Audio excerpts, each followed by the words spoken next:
에스겔 1장 1절에서 14절 1절에서 14절입니다. 제가 1절 읽고 여러분 2절 읽으시고 번갈아 읽다가 마지막 14절은 같이 읽겠습니다.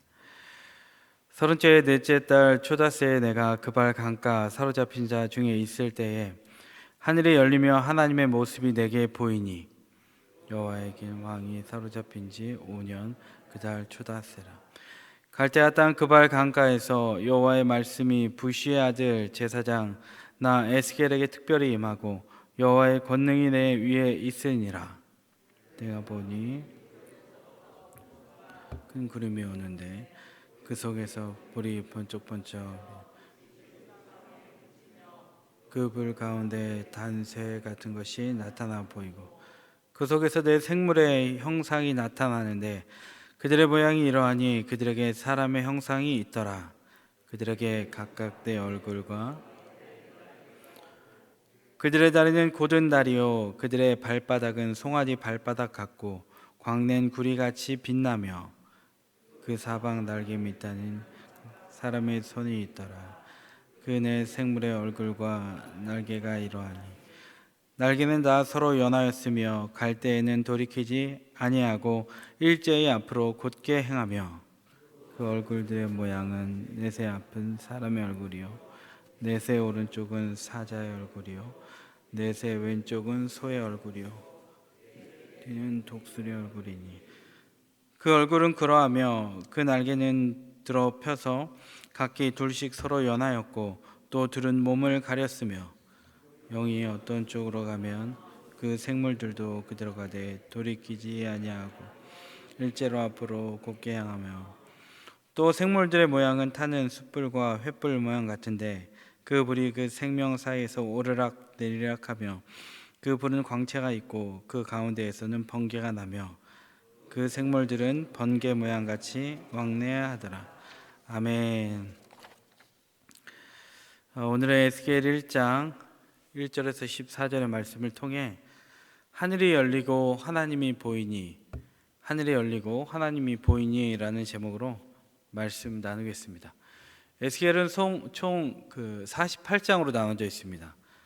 이를 총 세 부분으로 나눌 수 있는데 1장에서 3장까지는 에스겔의 소명, 에스겔의 부르심이에요. 두 번째는 4장에서 32장까지 나누는데 하나님의 심판입니다. 범죄한 이 유다 백성에 대한 하나님의 심판, 그리고 열국들에 대한 심판이에요. 세 번째는 33에서 48장까지인데 유다의 회복과 성전 이야기입니다.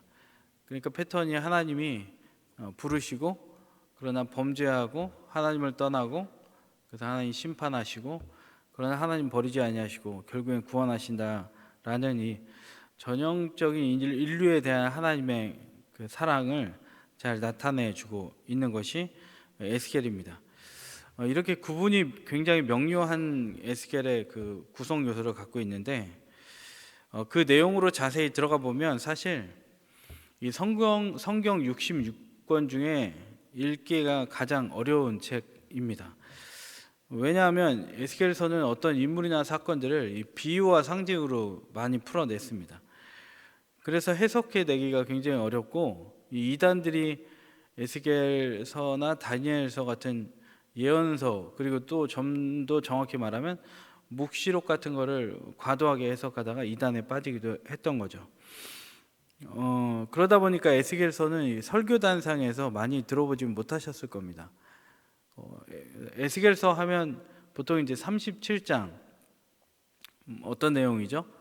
마른 뼈의 환상, 마른 뼈가 살아나서 큰 군대가 되었더라. 이것과 한 파수꾼 정도 이야기, 이 정도 얘기만 우리가 거의 들어왔지 나머지들은 많이 남아있지 않은 경우를 볼 수가 있는 거예요. 그리고 에스겔서는 부담스러운 장면이 많이 있죠. 에스겔이 중간에 아까 제가 두 번째 단락으로 4장부터 32장까지는 심판을 많이 받는다고 했는데 부담스럽습니다. 심판이. 그러다 보니까 잘 안 열어보는 게 에스겔서이기도 한 거죠. 근데 어떤 분이 그런 얘기를 했어요. 한국 교회가 위기가 어디서 왔느냐라고 했을 때 예언서를 멀리한 것이다라고 이야기하고 있어요. 한국 교회가 왜 어려움을 당했는가? 그건 예언서의 경고를 무시했기 때문이라는 거예요. 저는 그렇게 생각을 하는데 이 구약 성경을 제대로 읽은 사람이 반드시 통곡하게 돼 있다는 거예요. 그러니까 나는 구약을 읽었다, 나는 구약 성경을 통독을 하거나 들어왔다라고 하는데 단 한 번도 통곡을 해보지 않았다면 내가 구약을 제대로 읽은 것인가? 라는 반문을 우리는 어찌 보면 솔직하게 돌아보는 자세가 구약을 대하는 데 있어서 있다는 거예요. 우리가 새벽에 계속 봐왔던 이사야, 예레미야, 에가의 내용이 뭐죠? 선택받은 이스라엘 백성이 하나님을 배반하죠. 심판을 받는 과정을 지나서 그럼에도 불구하고 구원의 약속을 하나님이 갱신시켜 줍니다. 이런 구약의 어떤 흐름, 예언서의 흐름, 에스겔서의 흐름, 이걸 보면서 우리가 마음에 품어야 될 건 뭐냐면 이게 내 실존이구나. 하나님이 이렇게 날 부르고 구원하시려고 했는데 내가 하나님을 떠나는구나. 근데도 하나님이 나를 이렇게 구원하시는구나. 그걸 보면서 우리는 마음이 찢겨야 된다라는 거예요. 그러면서 나의 죄악된 실존,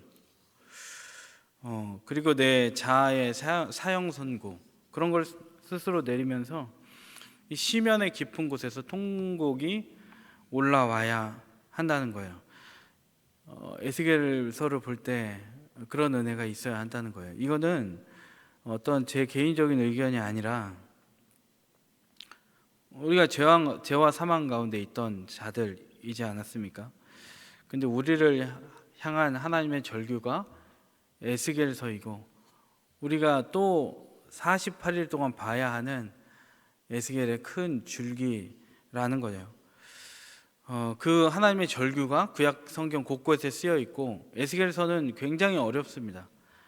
이 48일 동안 진행되는 내용이 굉장히 어려운데 하나님의 마음으로 성경을 읽어야 돼요. 그래서 문자를 하나하나 해석하는 게 아니라 하나하나 해석할 때 하나님의 통곡이 우리의 통곡이 될 줄로 믿습니다. 이제 에스겔에 대한 이제 오늘은 서론격인데 그런 마음을 바탕으로 우리가 에스겔 1장을 풀어 나가도록 하겠습니다. 에스겔 1장을 풀어 나갈 때 제 관점은 그래요. 아까 말씀드렸다시피 에스겔은 환상으로 이루어졌다고 말씀을 드렸는데 에스겔을 풀을 때 에스겔이 어떤 환상을 보았나, 에스겔이 무슨 환상을 보았나, 이 환상은 무엇을 의미하나라는 관점만 가지고 이 본문을 풀기보다는 저는 오늘 이 에스겔의 그 환상을 볼 때 어떤 상황이었나에 대해서 초점을 맞춰서 보도록 하겠습니다. 여러분, 그런 가운데 오늘 제목과 같이 우리 인생에도 하늘이 열리고 하나님을 볼 수 있는 은혜가 우리에게 주어지기를 간절히 소망합니다. 우리 같이 1절을 다시 한번 읽겠습니다. 성경 1절 37장 1절입니다. 시작. 30째 해 넷째 달 초닷새에 내가 그발 강가 사로잡힌 자 중에 있을 때에 하늘이 열리며 하나님의 모습이 내게 보이니. 에스겔이 하나님을 본 시점을 이야기하는데 30째 해 넷째 달 초닷새라고 합니다. 이 시간표기 그대로 읽으면 에스겔의 나이는 몇 살이겠습니까? 30세입니다. 여기서 근데 에스겔의 나이가 30세라고 표기한 것은 에스겔의 지금 상황을 힌트해 주고 있는 거예요. 제가 오늘 에스겔의 상황을 본다고 했잖아요. 30세라고 나와 있는 것은 오늘 에스겔에게 어떤 상황이 벌어졌구나라는 것을 힌트하고 있는 거예요. 에스겔의 어떤 상황 가운데 있겠습니까? 에스겔은 고난 중에 있었다는 거예요. 에스겔은 제사장 가문의 사람이었습니다. 제사장은 30세가 되면 이 당연직으로 공식적으로 제사장 직임을 합니다. 제사장은 잘 알듯이 하나님 앞에 제사를 드리는 백성들의 제사를 드려주고 또 그 제사를 관리합니다. 그 돕는 역할을 했죠. 근데 에스겔은 지금 어떤 상황이죠? 느부갓네살에 의해서 바벨론 포로로 끌려갔습니다. 그러다 보니까 30세가 된 지금 제사장으로서 역할을 할 수가 없는 거예요. 에스겔이 어땠겠어요? 30살에 제사장이 되니까 나실인으로서 평생을 준비해 왔겠죠. 금욕하고 절제하고 그랬을 거예요. 근데 제사장이 되기 전 5년을 앞두고 25살의 나이에 그는 포로로 끌려가게 됩니다. 이번에 코로나가 굉장히 장기화되고 있는데 초기에는 금지된 것들이 굉장히 많았습니다. 뭐가 금지됐어요? 결혼식이 금지됐고 장례식이 금지됐습니다. 그래서 결혼을 연기하네 마네, 하객을 몇 명까지 부르네. 신랑 신부들이 굉장히 실망을 많이 했죠. 길게는 1년도 준비하고 굉장히 오래 준비하는데 어제 수능 시험을 봤습니다. 근데 길게는 한 12년을 준비하잖아요. 수능 시험을 초등학교, 중고등학교. 근데 어떤 아이가 깜빡하고 못 일어났어요. 9시에 일어난 거예요. 예를 든 거예요. 너무 안타까워하지 마시고 깜빡하고 못 일어난 거예요. 그 아이의 심정이 어떻겠어요? 에스겔이 그거 같은 거예요. 이제는 나실인으로서 평생을 준비했는데 바벨론의 포로로 끌려간 지극히 허무한 상태를 에스겔이 오늘 맞이한 거예요. 이 상황이 우리 안에 공감이 일어나야 오늘의 말씀이 잘 들려오는 거예요. 에스겔만 그랬습니까? 함께 끌려갔던 유다의 포로들도 그렇습니다. 그발 강가에 수용되어서 집단 생활을 했어요.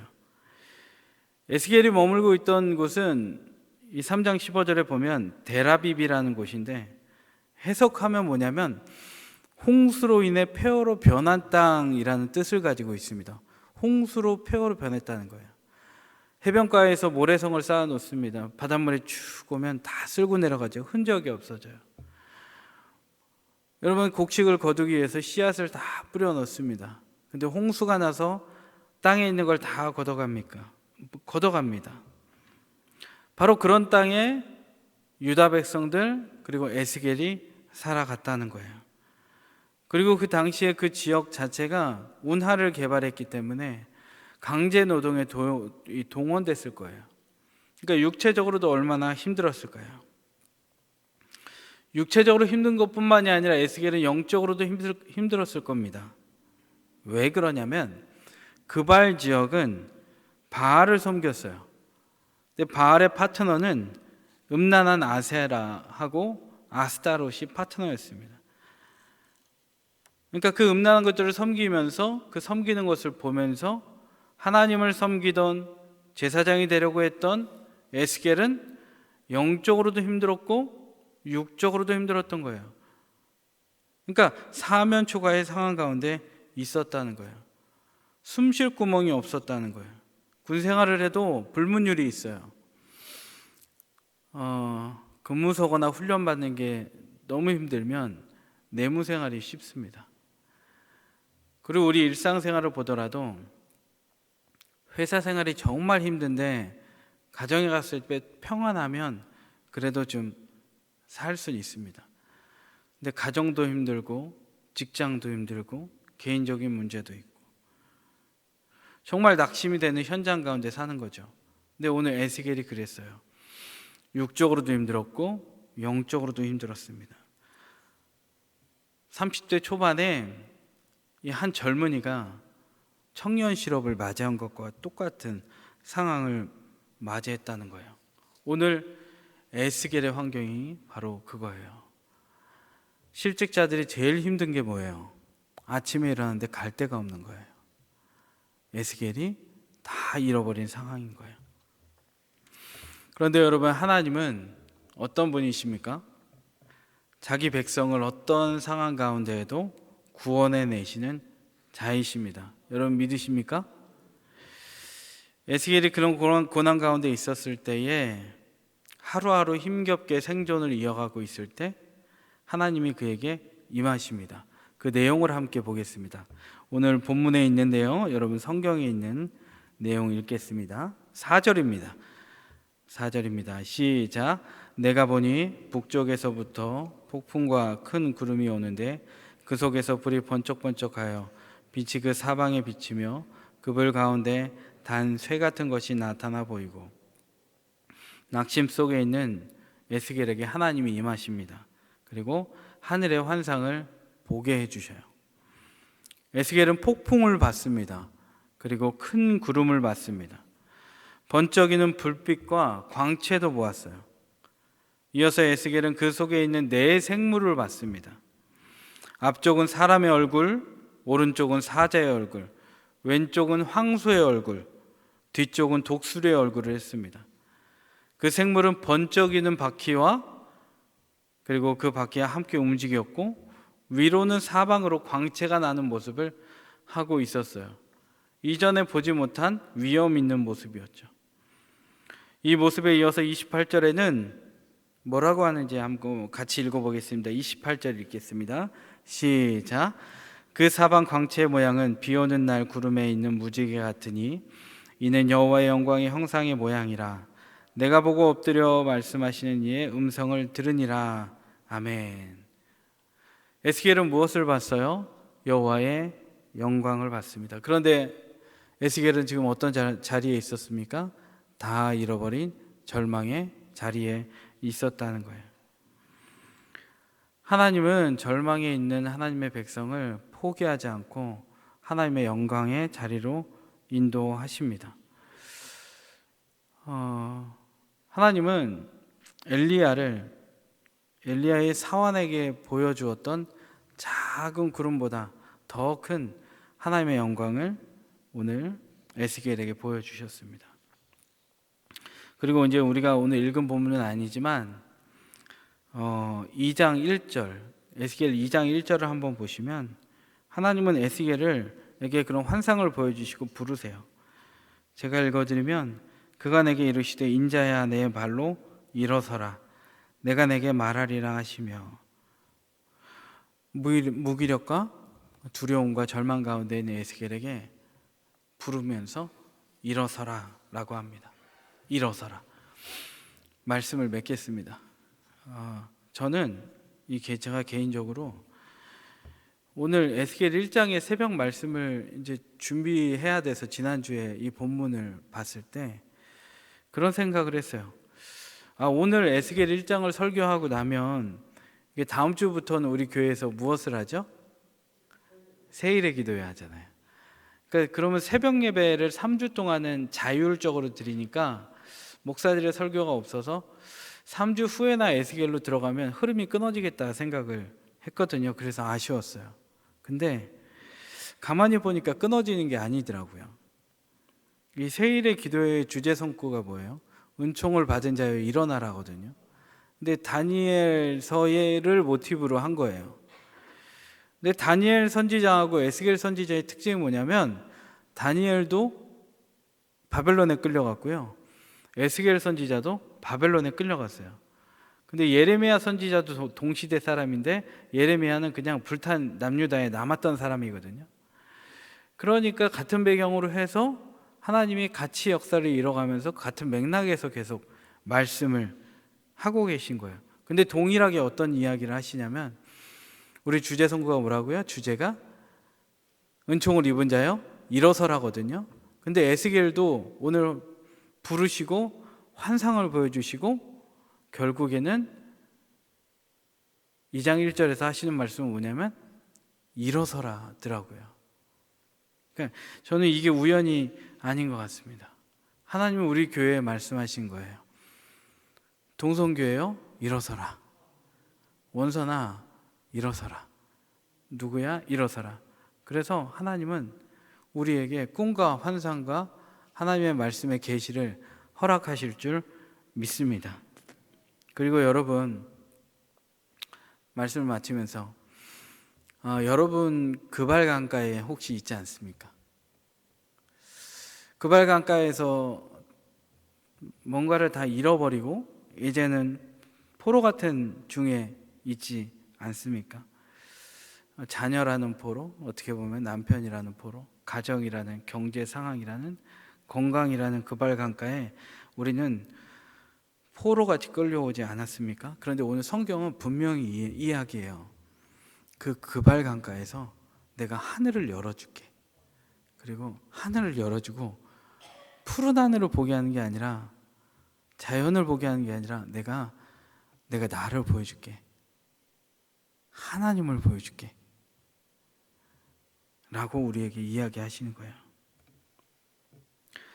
여러분, 축복하는 것은 그발 강가에 비참한 생활 가운데 있을지라도 여러분 주님의 영광을 여러분은 보게 될 것입니다.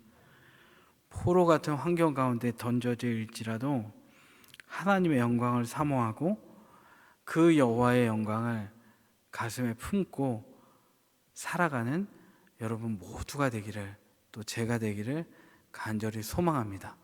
같이 기도하겠습니다. 하나님, 인생이 자체가 바벨론 포로 같고 그발 강가 같고 홍수에 다 뭉개진 데라빕 같습니다. 그런데 하나님은 오늘 에스겔을 그렇게 처박힌 곳에서 에스겔을 부르시고 환상을 보이시고 영광을 보이시고 일어나라고 하십니다. 하나님, 우리의 삶도 그와 같습니다.